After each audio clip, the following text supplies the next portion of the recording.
As far back as I can remember, I dreamt of a normal life. A life filled with normal things. A life where monsters don't live in closets or under the bed. A life where ghosts aren't real. I just wanted to be normal. But that didn't happen. It wasn't meant to be.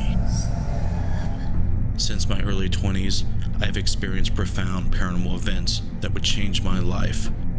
Extreme poltergeist activity, living amongst those that have departed this earth in ways unimaginable. It has affected my loved ones and children with no end in sight. I could hear things, see things, and feel things not of this world. I asked myself if this was a gift or a curse. With the help of my mother and close friends, I emerged a paranormal investigator. Since 2013, I have been on a relentless journey to learn about the paranormal. This is my time to share my journey with you.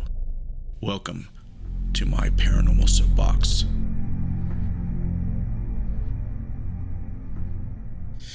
Hello and welcome to my Paranormal Soapbox. I'm your friendly neighborhood ghost hunter, Justin Brown, and we are presenting episode 81, and we are going to be discussing if children should be permitted to ghost hunt, investigate, talk to spirits, all that stuff that we like to call paranormal shenanigans.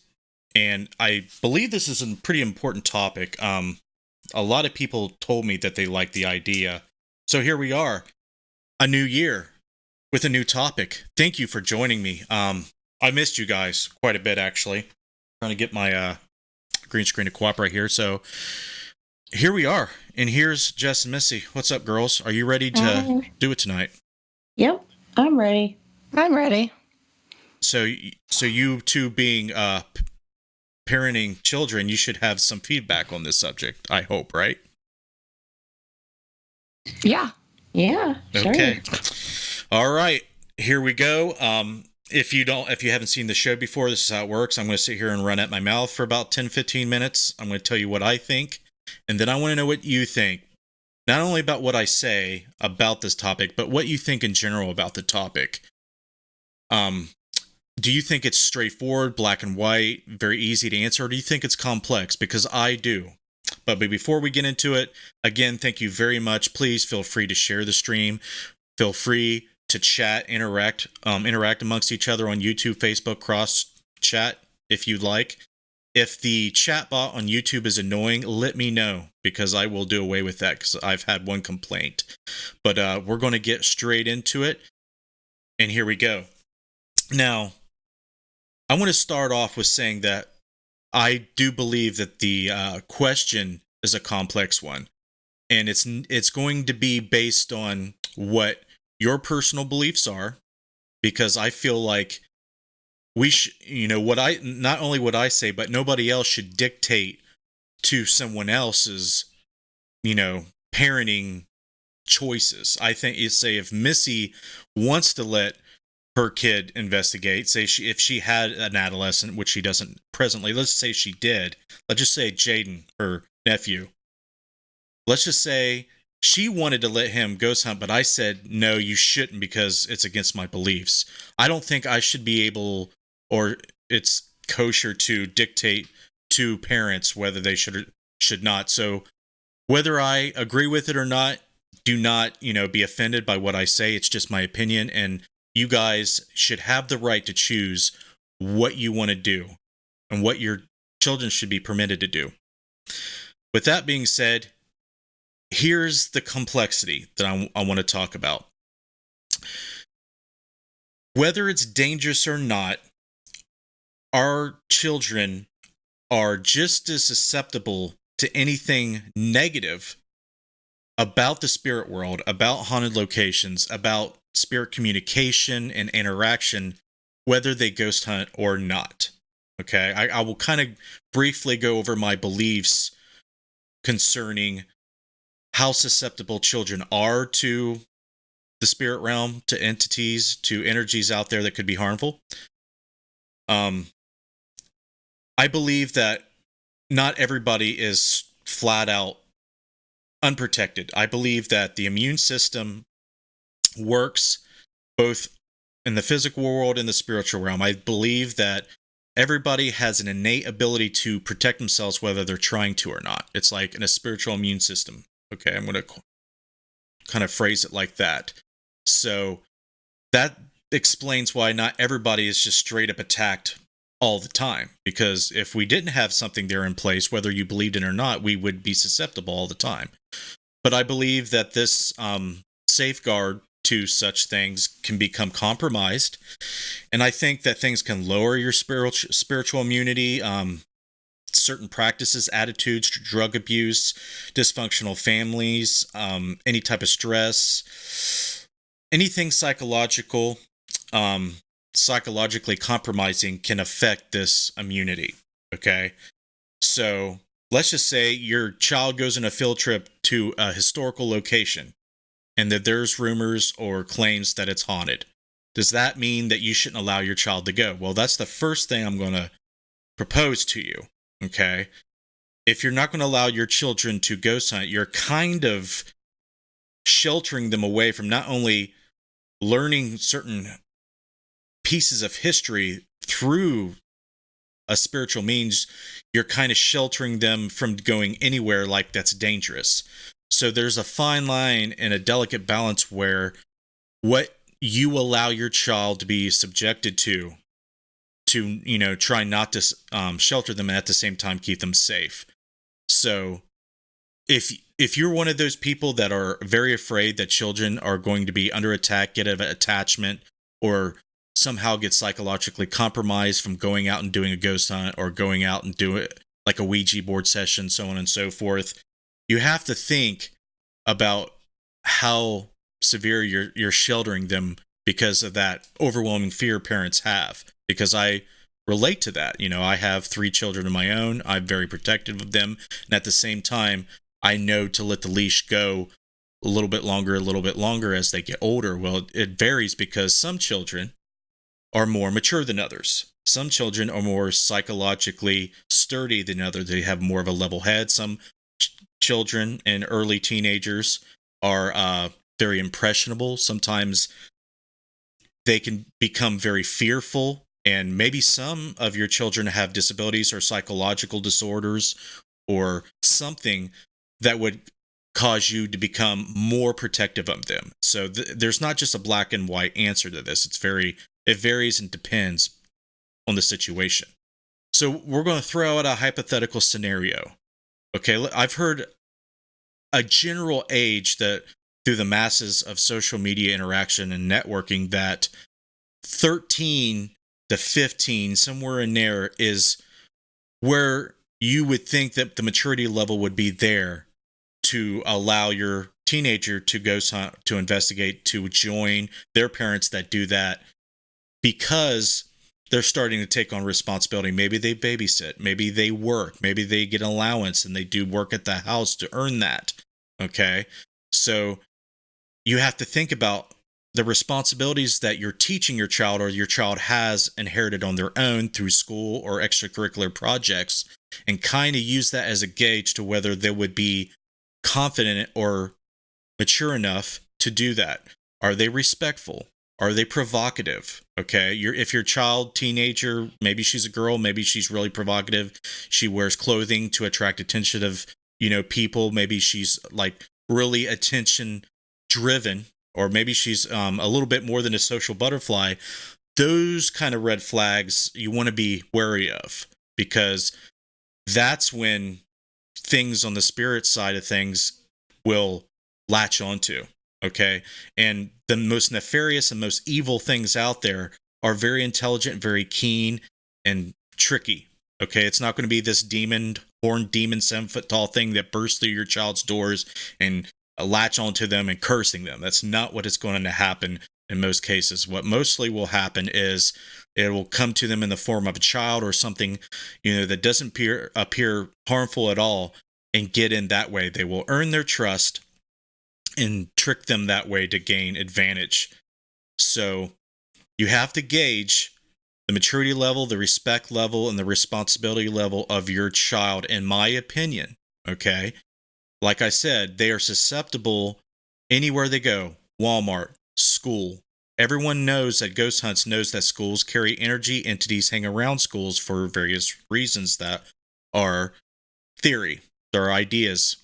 So just allowing your child to go to school is subjecting them to things that you'd rather not. A public school, for that matter, bullying, mass shootings, a teacher that wants to abuse your child or mistreat your child, all kinds of things, right? So the key takeaway from this, one of the key takeaways from this episode is, how are you educating your child and preparing your child not only for the physical world, but the metaphysical world, the spirit world? If you believe in such things, how are you preparing them for that? Whether it be Christianity, Catholicism, many other religions out there, or multicultural society. So what are you doing to help your child be safe, to have the faith and spiritual protection to ward away or protect themselves from such things? Okay. With all this being said, I think that there's a limit to what your child should be subjected to.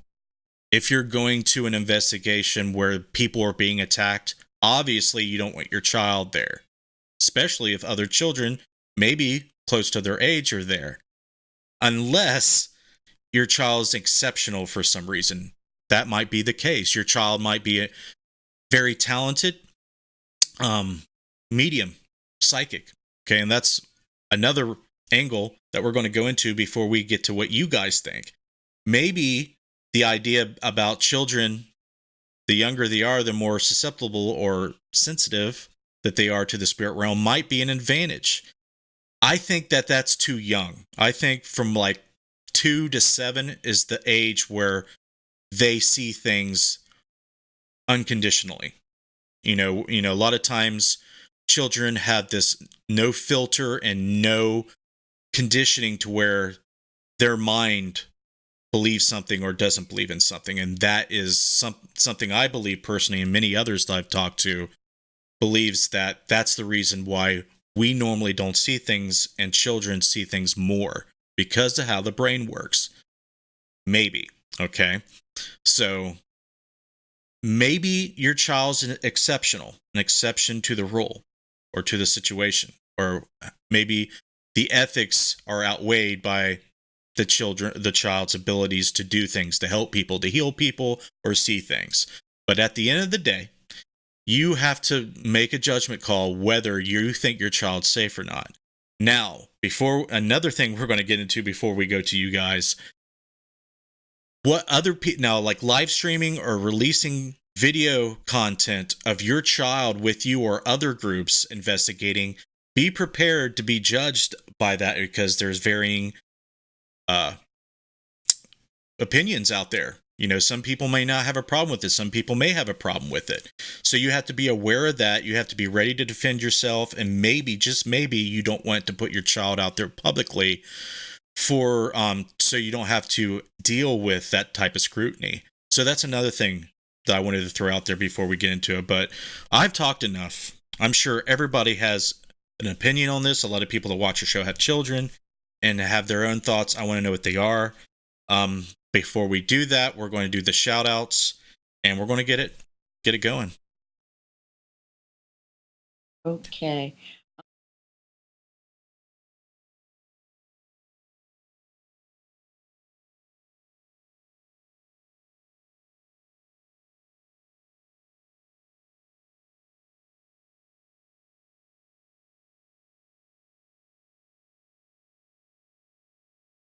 All right. Hopefully they can hear you. We'll find out in 30 seconds. All right, who we have on YouTube? Okay. Nocturnal Research, Darren Smith, Gilson, Tina P, Sam Thomas, and Jen. Yep, they can't hear. That sucks.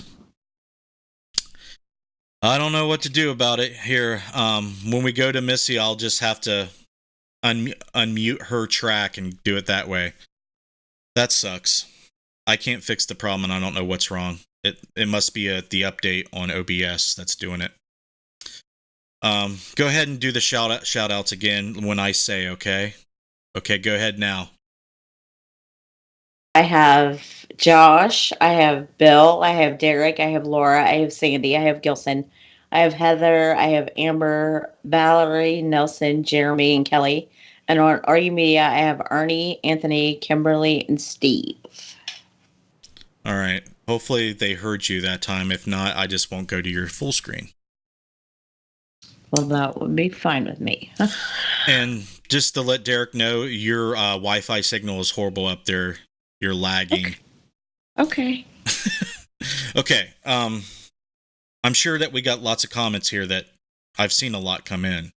Yeah. Who wants to go first with that? Go ahead, Missy. Laura said 13 to 14 if they're mature enough.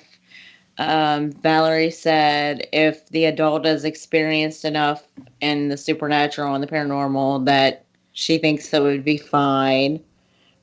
Who was that again? I'm sorry. Valerie. Okay. It depends on the investigator. I've gotten a lot of it depends on the investigator. Missy is always making things difficult, Bill said. No, but most me. of them are, it depends on the child and the investigator that they're going with. So they're echoing pretty much what I said. Yeah. And then Kimberly on RU asked how many kids you had, and I answered her because she wasn't watching at the beginning of the show. She took hers to Hillview Manor. So what did they think? I would be interested in what you think. I have a story to tell about when I took my kids to the Monroe house, and it's not a good one. So it'll kind of help shed light. You were there during the day, though. I mean, it wasn't even dark. I think some locations people need to be wary of. Right. And you kind of have to, light. You kind of have to test the waters. But we'll go over to are we caught up on Facebook? Yeah. Okay. Nocturnal says, I got 2 boys and taken them to some haunted locations, but never fully researched. At times when I take care of my nephews, they ask me if I can take them to an alleged haunted location. They see it as fun. Jen says she doesn't like the Restream bot. Okay. There's more, I think. I'm scrolling. Apologize. John Cool says we have taken our granddaughter to several places with her, starting at Penhurst at 12 years old. So, that's 11, 12. That's, right at the front of, the age where your kid might start showing some maturity, right? Yeah. Darren Smith said, I watched an 11-year-old pick up on David on the 4th floor. He's part of the Old Licking County, the jail. Very scared since he was negative towards women.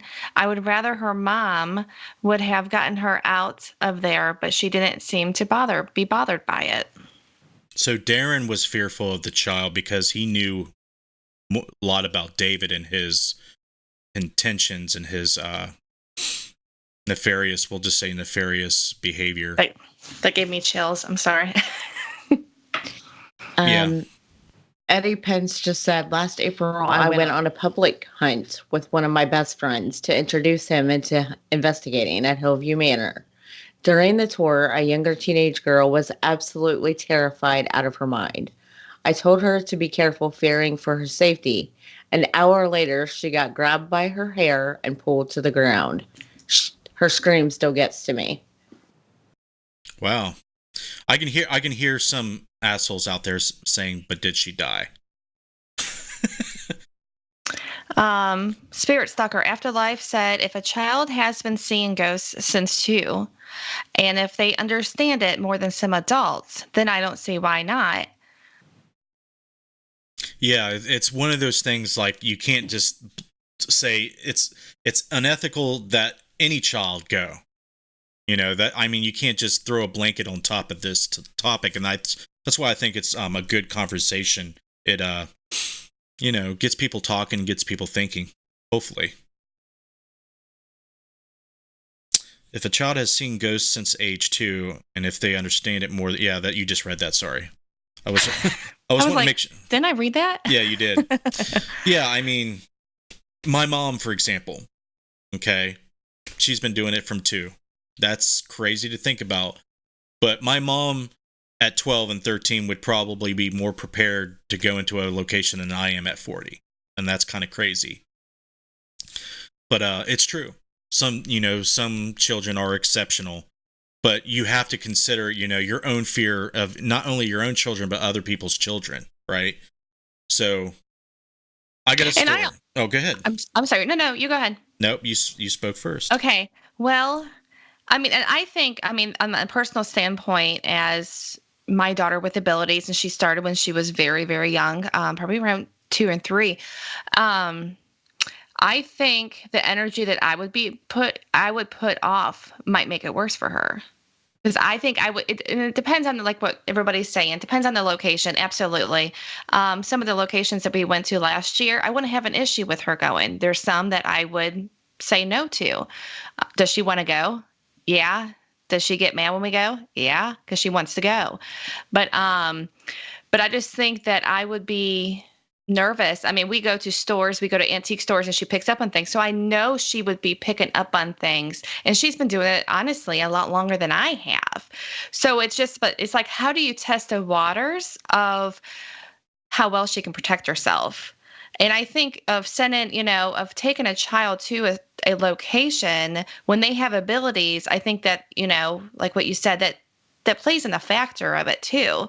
So it may be like baby steps of taking them to locations that's not classified as haunted, just to see their reaction, because they might want to go so bad, and then they get to a place and they hear something and they're like, nope, I'm done. So I just think there's so many different factors with it all, as what everybody's saying too. So that's just my opinion. I have a question for you. Okay. Do you think that your fears impact your judgment whether you will let your daughter go to places? Like, do you think your own fear based on your life experience is a main factor? Or do you just think that has nothing to do with all, like maybe some abuse that you suffered or bad experiences that you suffered that kind of shapes your fear? Do you think that has a part to play in it? Very, yeah. I mean, if I wouldn't have the fears, it wouldn't make me who I am. But I mean, I think that I'm trying to figure out how to word it. But I mean, just okay, the jail. Would I allow Emma to go to that location? Which Sorry, jail? Darren. Darren's Old Licking County Jail. Yeah. Would I allow Emma? Sorry, Darren, but no. I mean, she's 14. She has abilities. I don't want her to experience anything like that, which, I mean, what parent does when it comes to abusive and, stuff like that. So, I mean, like I said, it's the location. Like, right. I wouldn't have an issue with. I would have taken her to Rhodes. I would have taken her to Rhodes, and I would have been fine with the Anchorage. Right. I mean, that's pretty active, I mean, it's not crazy active, but I mean, that's I felt comfortable there. I mean, you know what I'm saying? Yeah, I did not choose the best first place to take my kids. I was up at the Monroe House in Harvard City, Indiana, and Christy had taken me up there, and we had the kids with us, and they begged and begged and begged and begged when I go in there. I'm like, okay, it's broad daylight. All I'm doing is doing B-roll stuff. Why not? So I take him through the house. We get upstairs to the Ouija board room, and the first little noise that sounded like footsteps, I think he was 6 at the time, or 5. No, he was 5. 5-year-old started freaking out. bawling, screaming, crying uncontrollably. Christy had to take him out immediately. He is jumpy. He's scared of our own house. Okay. So that's a no. Even in broad daylight. Just the psychological impact it has is not good. Now, Eowyn, she was fine until we told her to stand by the circuit breaker by herself to help us turn the circuit breaker on and off for a shot I was doing. And she's like, "You're going to leave me alone?" I'm like, "Yeah, just for a minute." Wasn't good. She said that she heard footsteps, something invisible came up to her, and she felt like a sad, angry feeling, and it overwhelmed her. So I'm like, "Okay, go to your mom." And she left the house crying, and she was like, what, 12? So Yep.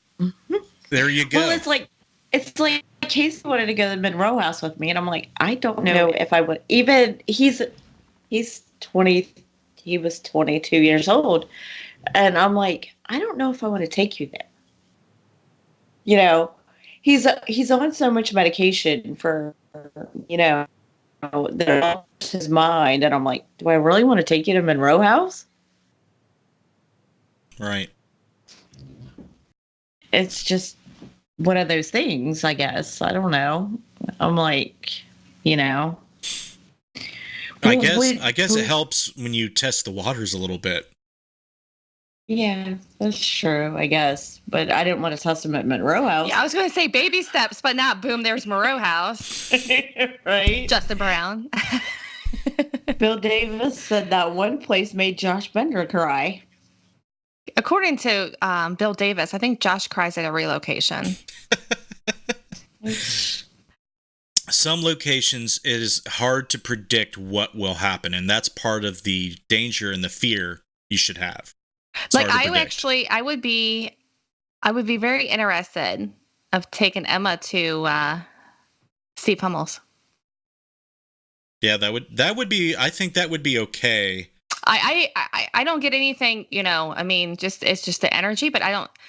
I think I would be okay with that.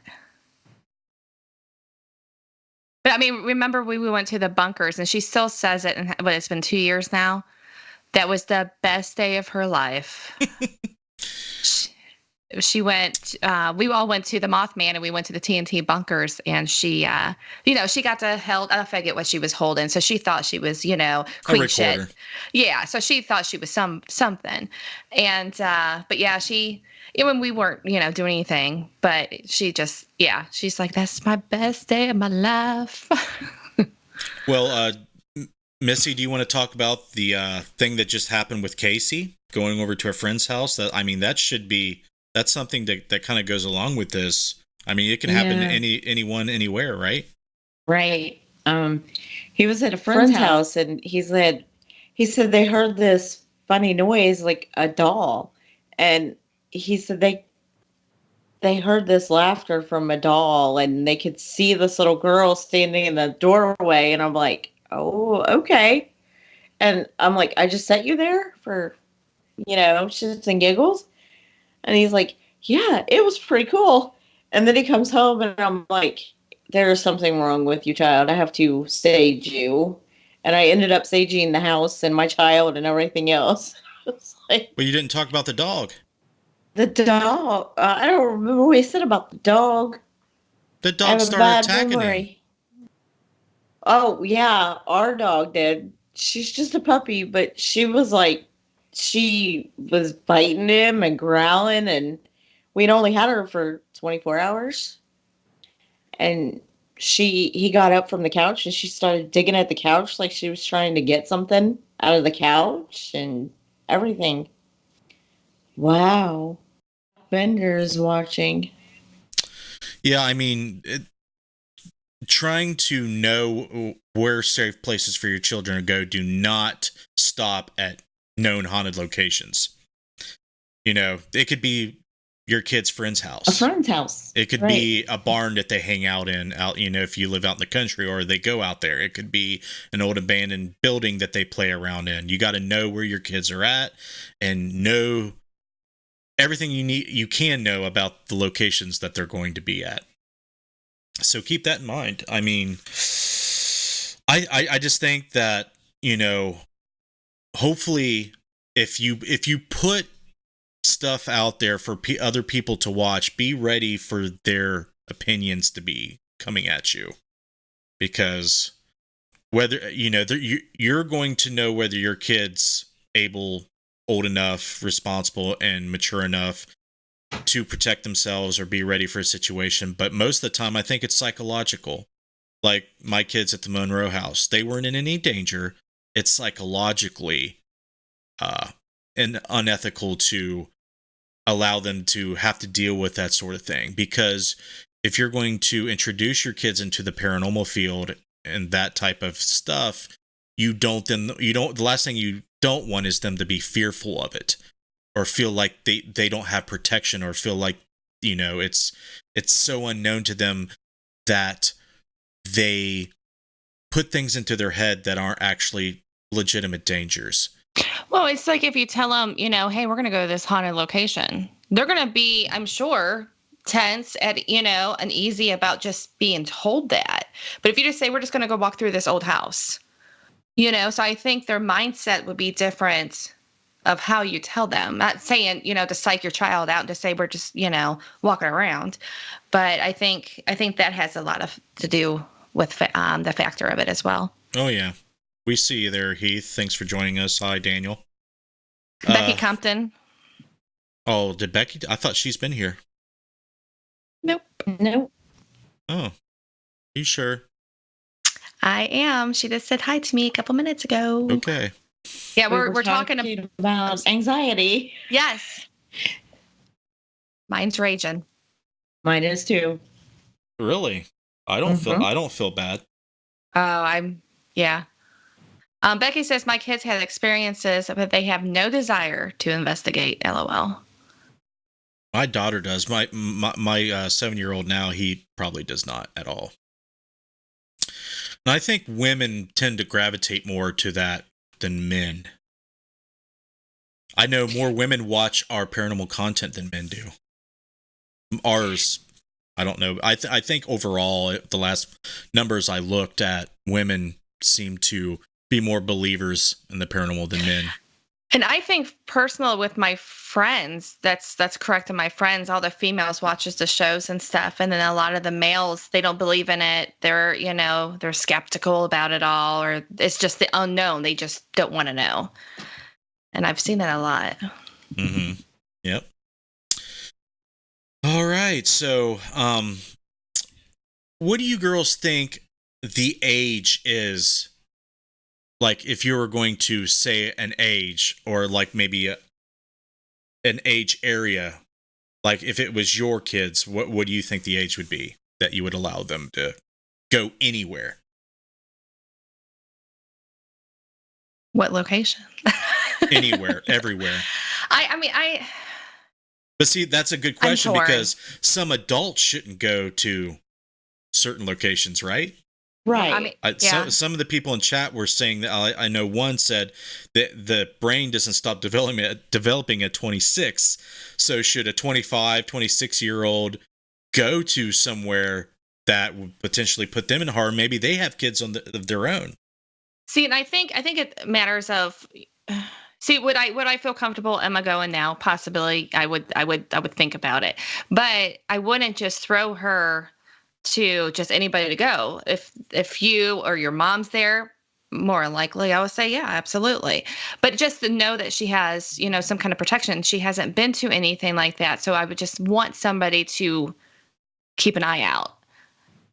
Just to let you know, somebody that was with my mother during an investigation got attacked and almost suffocated to death. Right. Okay. So she is not responsible, nor can she stop everything. Right. No, I get that. Just be able to show some guidance and, to help if, Yeah. if it's needed. I'm not saying, oh, something's bad is going to happen. Let me go over and, or I think something's bad going to, not that, but just, be able to help if needed. Josh just piped up and said that she has to clean her room first. That's it every day. Spirit Stalkers said 14. Nocturnal Research Society said 18 and up. A couple people said 18. Darren Smith said 16 to 17. So it does vary depending on who you ask. Darren, do you have kids? I'm sorry that I don't know that answer to that. But I'm kind of curious whether if you have kids and that influences what your answer is. The people who answer, do you have children? Because I want to know if that influences it. Let's just say you girls didn't have kids. Do you think your answer would be different? Well, no, probably not. Yeah, I don't know. I mean, I just think of the maturity level and The maturity level and how in tune they are to their body and what's going on around them, and You know, some of the adults that I've seen that when they become overwhelmed, some of them go out of the location. Some of them don't. Is that the type of awareness do you think that is important? If you've gone in over your head, is that something that you would want your child to know or to be prepared for, or to be knowledgeable about? Yeah. I would absolutely. I mean, hell, I did at the jail. You know, I'm 30. How old am I? 38. Darren says yes. He's 21. He is scared of this stuff, though. A lot of people are. Yeah. I used like the stuff in one of the houses I grew up in from the age 10 to 18. I was scared of a lot of that stuff. But after a certain point, after, one of my close friends died and then my dad died and, his mom and dad right before him, a few months before him, once I realized what real fear was, like right there, death, right there staring in your face, a lot of the fears that you have about the unknown, about what's in the dark or what's, the dark or spirits or what ghosts or what have you, a lot of that fear isn't even real. That I realize now when I go into a location, it's like sometimes I feel like it's not good to not have any fear. But then on the other side of the coin, it could work out in my favor because a lot of people believe that entities use your fear to compromise you to the point where they can attach to you or do things to you. What does the chat think about that? And what do you girls think about that? I wasn't even paying attention to what you just said. I was reading the chat. I was too, and I really feel bad now because Misty didn't either. Well, I can ask again. Yes, go ahead. I was talking about my lack of fear after, my dad and friends had died and so on and so forth, and knowing what real fear and fake fear, fear of things that aren't real, and then carrying that over to investigations, not feeling any fear of anything at all. Do you think that helps or doesn't help you in a situation? And second part question, do you feel that, okay, I lost my train of thought on the second part. Answer the first part and I'll think of the second part. I mean, I think everybody has some sort of fear, I would think. But I mean, I think walking in and you have a fear, like, okay, with my abilities, do I want to see a dead person every time? No. Am I scared to? No. Have I seen it? Yes. But it's more or less like it startles me, but I don't want to, see him every time. So I think, that comes into play of my mind kind of shutting that off. And that's why I'm able to pick up more on the feelings and stuff like that. But I just, I think having fear, I think it's normal. Right. And Night's Watch Paranormal mentioned that fear keeps you safe. And in general, that is very true. I think fear actually might help put a guard up. Yeah, it does. Absolutely. Mm-hmm. My other part of the question was, do you think entities use your fear to influence you? Oh, yeah. Yeah, I think they use it against you. Absolutely. Okay. At the jail, they did her. I was having issues. I mean, as you guys know, I was having issues going to that jail a few weeks prior, and I couldn't figure out why. But then I was able to figure it out with talking to Justin. Man, everybody's commenting like off the chain. It's awesome. I do see that Argumenian Network says after a while you can get kind of desensitized to it, but there are still those moments that can freak you out. Fear is a good thing at times. Yeah, I think it's healthy and normal to fear. I don't think you're weak if you're afraid. But some people live totally different lives. And I believe, I'm not trying to say I'm different from anyone, but I believe I've lived a life that is very obscure and bizarre to most people's. I have seen things like others have, but very few that question whether fear keeps you alive. I don't know I think I've spoke about it on the show before. My mother has shown me things that go against reality. Okay? If someone sticks a gun in your face and you're unarmed, right in your face, a loaded gun, and threatens to kill you, 99.99% of people are going to protect themselves. But she stood there, and I watched that person try to point blank shoot my mom in the face 3 times, and the gun didn't go off. And it only went off when she walked away slowly, like a RP walk. And I'm like, she stopped that bullet from going off. And that mixed with countless dozens of other things that not only she had shown me, but other things tell me that fear is not black and white. It's not like a general thing. Now, I'm not saying everybody has the power to stop a gun from going off, but I believe to this day that she did. And she did not blink. I mean, this broke, so many things have broke my reality. And it's made me think the way I do today. And that, I think that has something to do with how I process my own fear. Like, I fear my children getting hurt or killed. I fear my wife getting hurt and killed, or people that I love, or my friends, even myself at times. But I just, when I go into a location, I do not fear that whatsoever. I am waiting. I have been under stress where the anxiety, anticipation of something is about to happen. That has absolutely happened to me several times. One of them was the first time at Waverly Hills Sanatorium.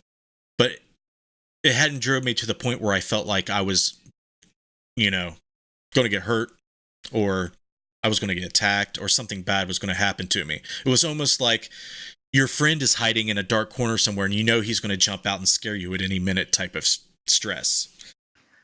So, I mean, it is what it is. People have rational fear, and it should be there.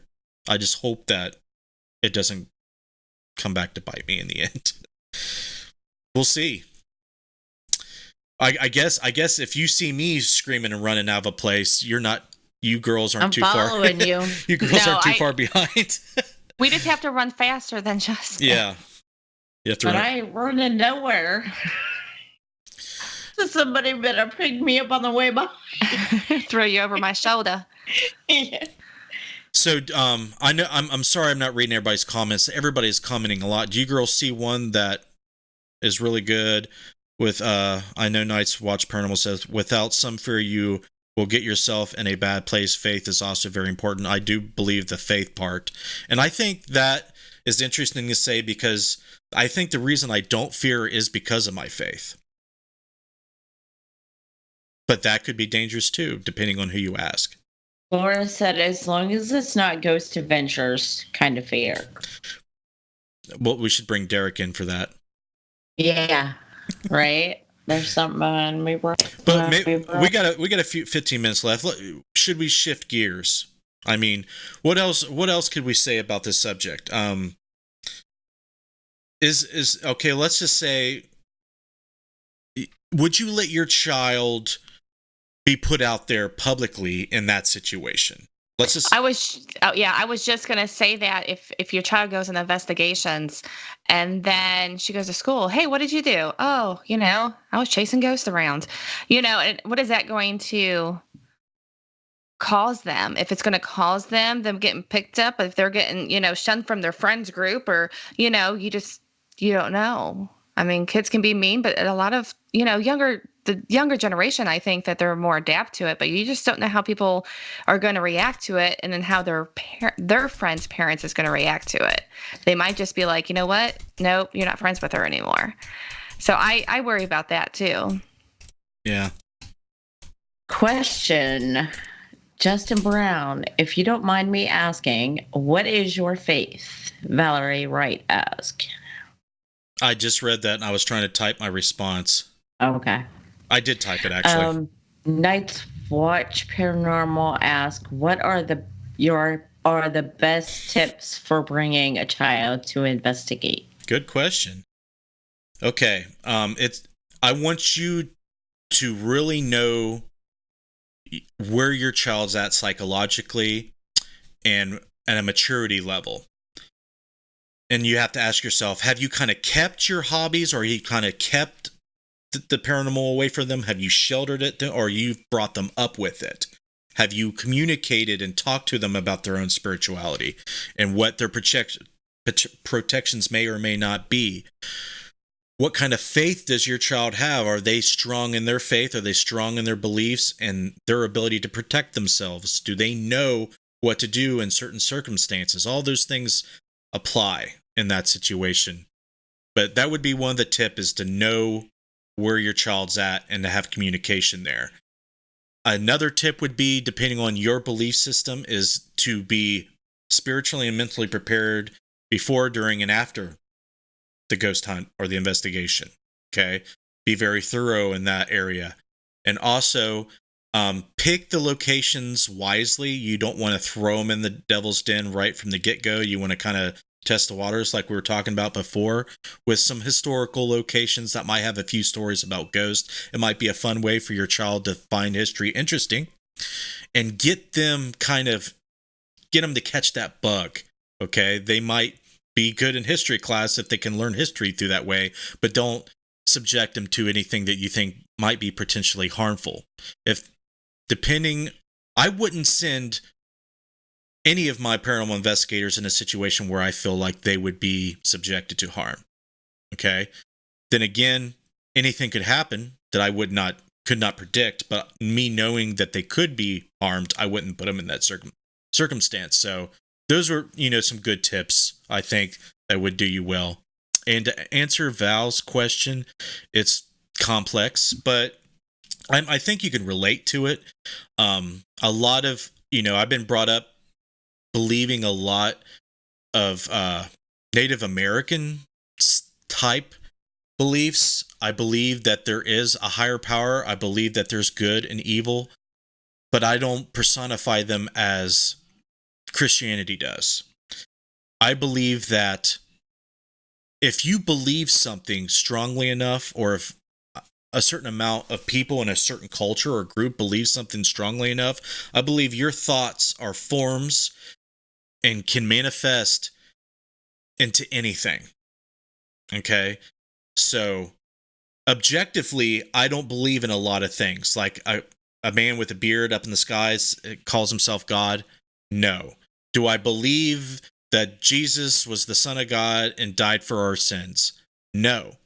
But there definitely could have been a Jesus crucified. Historically, that's probably what happened.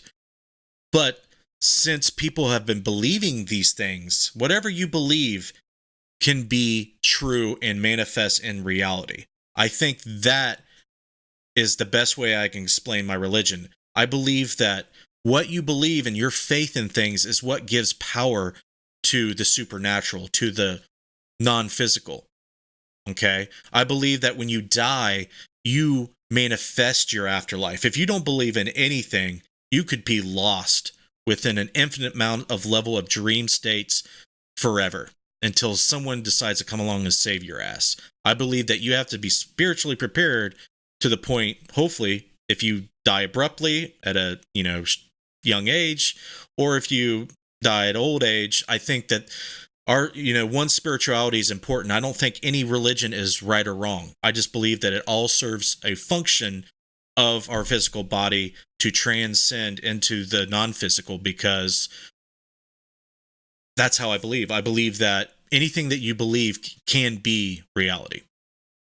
So I believe in spiritual healing. I believe there's energy out there. There's an energy field that permeates everything, kind of like the Force in Star Wars. But I definitely don't think I'm a Jedi or anything. But there's an energy field out there that permeates everything, is a part of everything, and we have a part in that. But there is good and evil within everything. Hopefully that answers the question. It's kind of hard for me to answer that.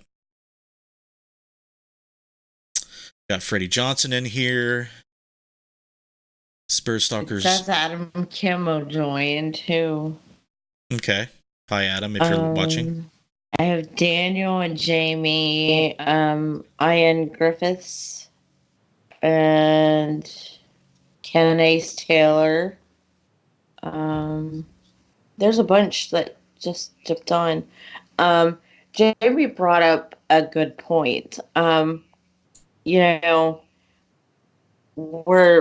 are talking about this now, but would we go and have the conversation with our child? Do you know what I mean? Like, do we want that to be a taboo subject in our house? Is that in a form of a question to me? No. Well, that was my question. But, would anyone want that subject to be taboo? No, I would say no. Right. You want your child to be aware of everything. You don't want to shelter them in anything. You want to talk to them about drugs. You want to talk to them about good things, bad things, how to be prepared for everything. Okay? Don't hide your past from your child. Okay? Use your judgment, of course, but once they start getting that age, 12, 13, 14 years old, don't hide your past from them. Be open with them. In my opinion, that's healthy and that's the way to go. You need to talk about the paranormal, whether you believe in it or not. If you don't believe in it, that conversation is going to be a lot different from our conversation right now. But if you do, I say you, at the earliest age possible, is try to get your child to engage a belief system that helps them psychologically and spiritually. You can argue all day and all night about whether God's real, about if there's an afterlife or not. It's still vital to our culture and to the body. Our brains are wired like that. Why? It serves a purpose for survival. Okay? Culturally and even tribally, we have to adjust our wiring in our brain to cope and deal with certain things in that way. Okay? Our brains are wired to understand that there's things beyond our comprehension and our ability to know about. So we fill in holes and fill in gaps. Whether they're real or not, it does not matter. Like I said, I believe that some things manifest and it's not dependent on whether it's real or not. Okay? Like urban legends, for example, a crybaby bridge. You'll go. There's crybaby bridges all throughout the country and world, but people will go to some of them and experience phenomena that is very physical. It's affecting the physical reality that we're in. And there is evidence of non-space-time continuum physical properties. There are some subatomic particles and processes that exist outside of space-time. We have observed it. So there are dimensions outside of space-time where physical matter exists and energy exists. So you would be naive to believe that there's not something out there beyond this 3D plus time reality. And Tina agrees with you. She says the more we explain the paranormal to kids, I think it's better that they will be able to understand the topic. I agree with that. I mean, RU Media, so we should definitely. Yeah, I wouldn't be against that. I wouldn't be against it. I love Star Wars. I think that there's allegories and here and there in Star Wars that kind of touch on what George Lucas not only believed in, but where his imagination took him with those type of things. I think he was onto something in that film. Valerie had a question. She said, what are your thoughts on kids using tools to ghost hunt? Like, for example, I am against using any kind of spirit boards, seances, or others in that nature. Well, that's a good question. I think it kind of is, you can draw parallels to if you allow them all of our opinions that we've stated on the show that deals with sheltering them or not sheltering them from haunted locations, I think the same can be applied to Ouija boards, ghost boxes, pendulums, dowsing rods, or whatever you would like to use. That same thing applies. Now, a lot of times kids are going to do it without you knowing, unless that's a normal thing in your household. Maybe your mom pulled out a Ouija board because she played with it when she was little, and they play it and nothing happens bad. Nothing bad happens. Then you hear, of course, you hear stories that bad things happen, and their child won't be allowed to play because of the bad thing that happened to you. So that's going to, I understand completely why people would feel like it's not ethical or a good idea to allow their children to use those tools. My main thing I would say that is teach your child how to use their natural tools and approach the topic with teaching them that their 5 senses plus their 6th sense, whatever that you believe that may be, are the only tools that they actually need to communicate with the dead or the spirit realm. I think as long as you approach it like that, they won't, introduce themselves or be curious about using those other things. So start them early and get them on track and get them on board with using their body, using their brain, using their spirit to do things, whether you want to call it psychically, intuitively, what have you. I think the stronger they are with their education and their belief, the less they'll want to deal with the tools, in my opinion. Of course, there's exceptions to that, I'm sure. Go ahead, Missy. Can you read Nocturnal's comment real quick? Yeah, I had him retype it so we can say it. He says, my kids know I watch this podcast because they say, Daddy's watching Justin Brown again. That's awesome. Yeah, he mentioned it in the beginning, but I lost it, and I was like, oh, I have to read that off. There's comments coming in. You were about ready to read Mothman's?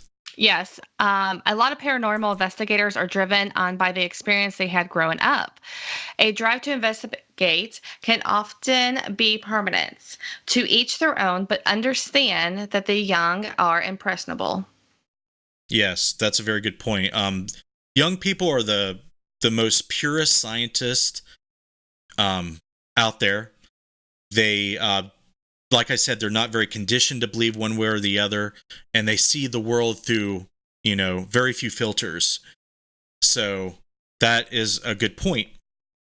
But then you want to throw in there, Mothman, that some kids grow up to fear things at a young age, but learn to not have fear, or maybe they're impressionable or, very, how should I put this, unsafe about their judgment calls and decision makings until they reach a certain age.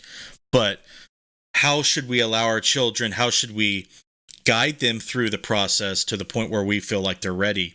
And how should oneself guide oneself past 18, 19, 20 and into the, areas of adulthood? Because let's just face it, there's some adults out there that shouldn't be investigating the paranormal. They shouldn't be doing anything besides working on their own self.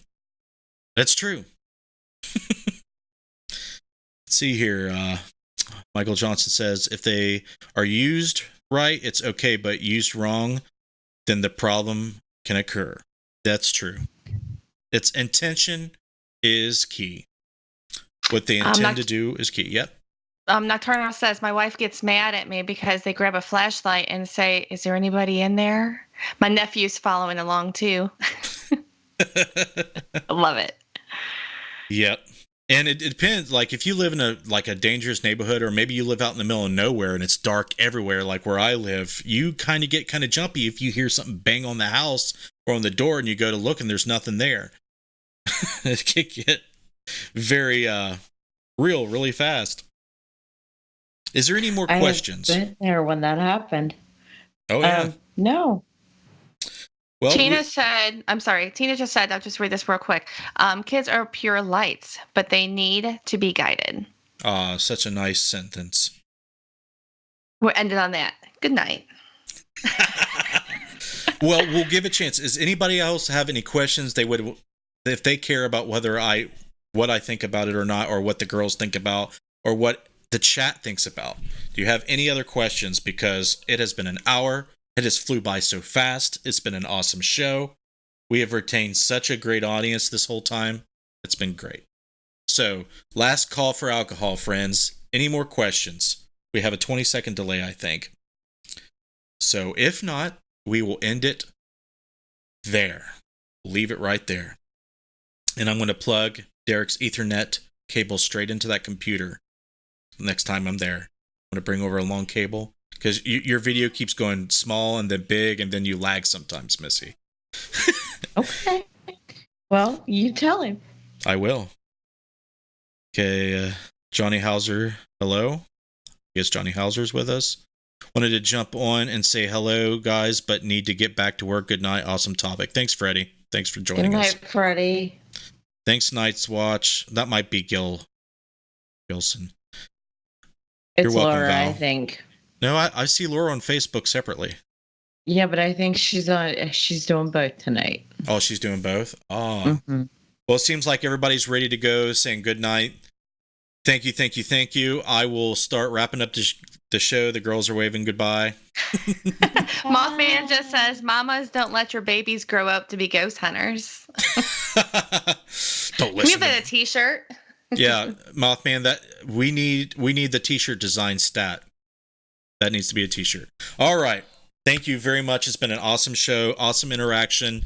It's cool to see what people think about it. It seems like, in general, people agree with me, but the takeaway is use your discretion, teach your kids, be open to them, don't shelter them from anything, because that's going to come back to bite you in the end.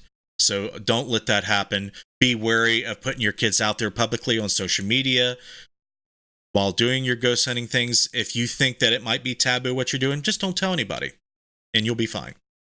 So I'm going to leave it there. You guys are awesome. We're going to go look at these links again. Interfacedeath.net. That's our website. Everything's there if you want to know what we do in the paranormal field. If you're watching on YouTube, Justin Brown Paranormal Research is where we broadcast this show. Twitter and Instagram is where you can find Interface Death on those platforms.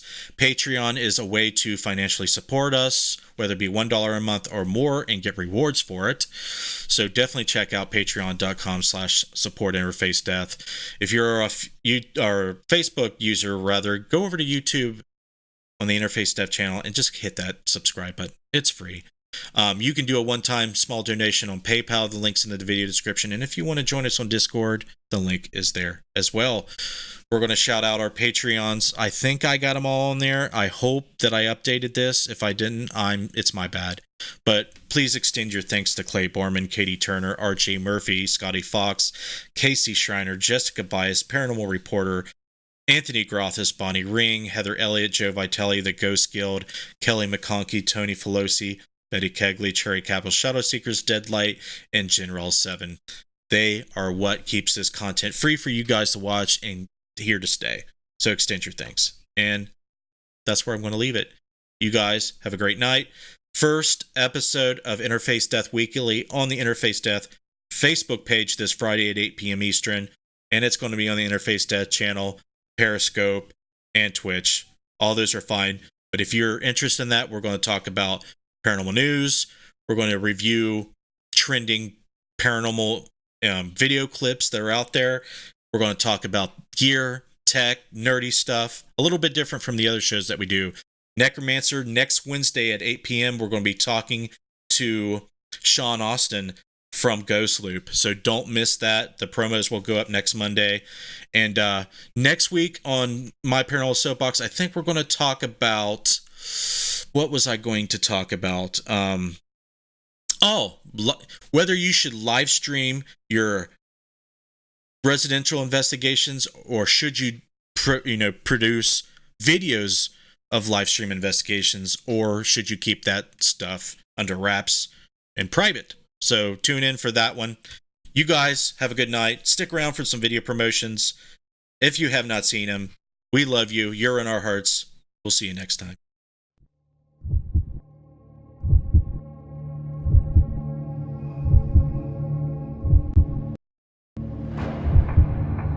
Do you have that drive?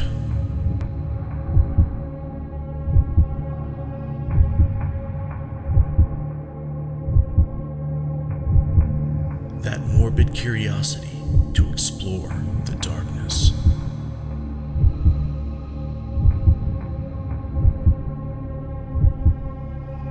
Do you have what it takes to brave the night? You do? Good.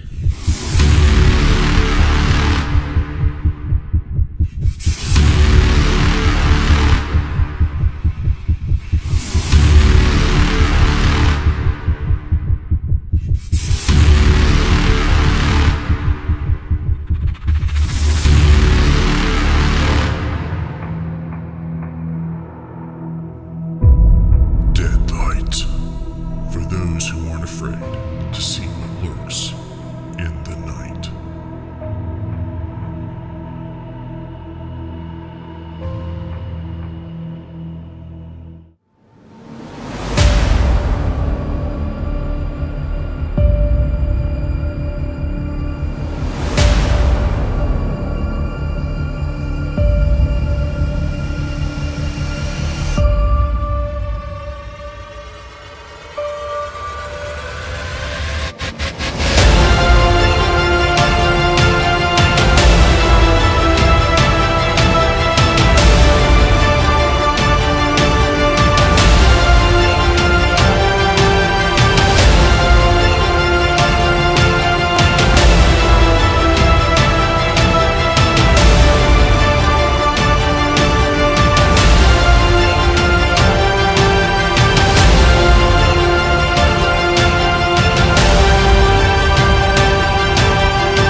I'd like to see you. What the fuck was that?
Lost your audio from your lavalier.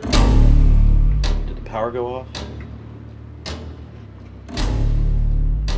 Well, I felt like I got pinched. But it wasn't like a Did the pinch. display turn off? This just died. You gotta be kidding me. It just died. Okay, that's brand new lithium-ion batteries. We'll keep rolling. Dude, there's... Yeah, but at least that one definitely documented it. That's still rolling, that camera. Oh, yeah, this is rolling too. Yeah, these just freaking died. Let me double check. I held it in, the light came on to the title screen. And Dude, I'm starting to feel really, like, weird sensations touching me, dude. I don't know what's going on. yeah, it felt like something. Yeah, like just dead as a doornail. And those are brand new.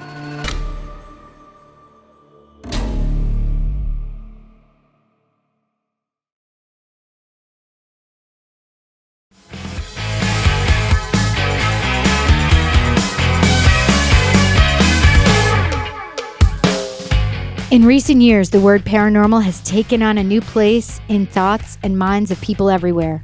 Once a word associated with blasphemy and the supernatural, paranormal has entered mainstream thoughts and conversations. 42% of American population believe in either ghosts or hauntings today. Within that, the discussions in the media have tripled in the last 20 years.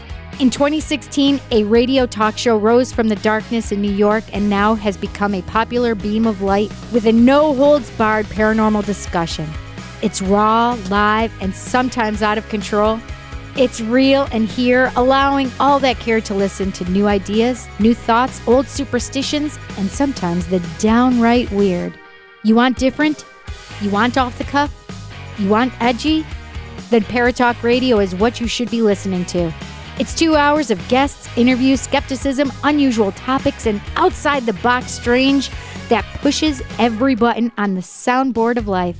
So again, discover Paratalk Radio. Monday nights on WLFE DB Radio Network, 8 p.m. Eastern, 7 p.m. Central. Paratalk Radio can be seen as live videocast on Facebook and heard on audio streams through iHeart, iTunes, Google Play, Spotify, Spreaker, Comcast, Radio.com, and so many more. Join Ted and Cindy every Monday with guests and topics that will open a pathway to the unknown, the supernatural, and the paranormal.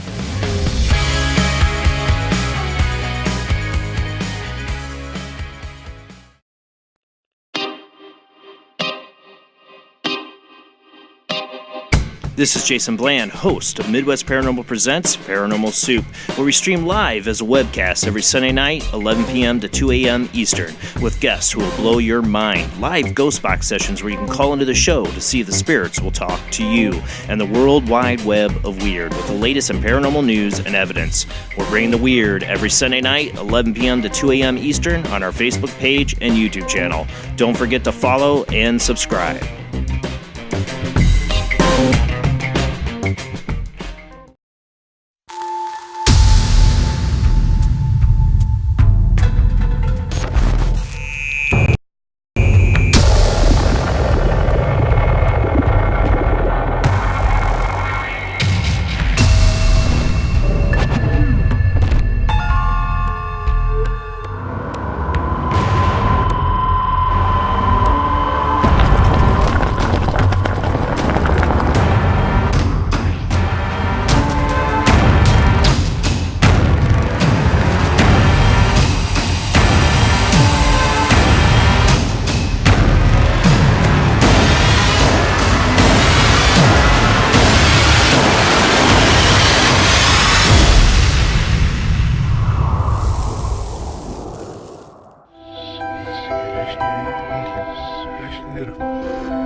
Hi, I'm Eric McGill. And I'm David Woolever. And we are paranormal investigators welcoming you to join us as we put new theories to the test and attempt to explain strange phenomena. We invite you on a journey that will give you a glimpse into our haunted minds.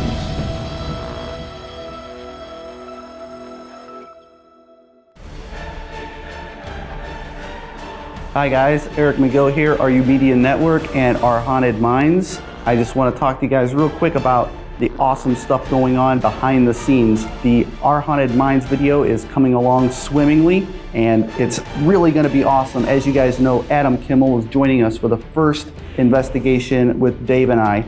And then after that, we may have Chris, or we may have Becca, or we may have Ashley. But it's really exciting, and you guys are not going to want to miss this first one. A lot of awesome stuff happened.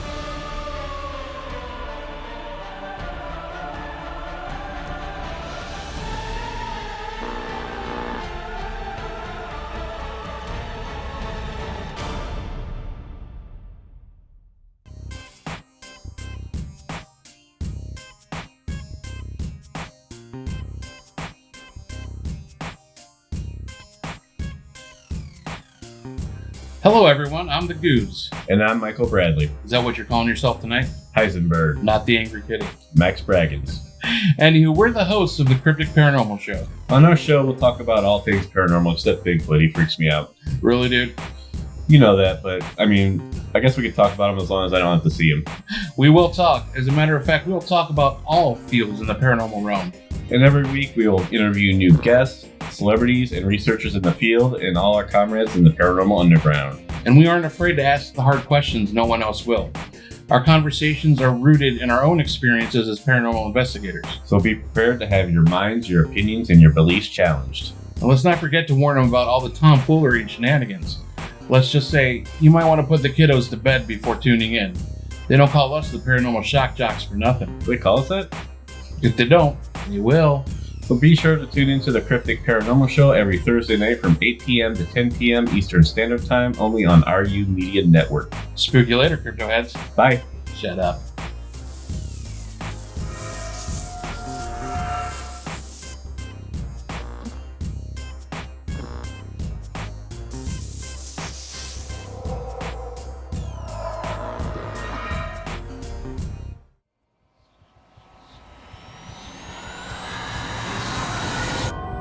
Welcome into the Abyss with your host, Sean Gilmore.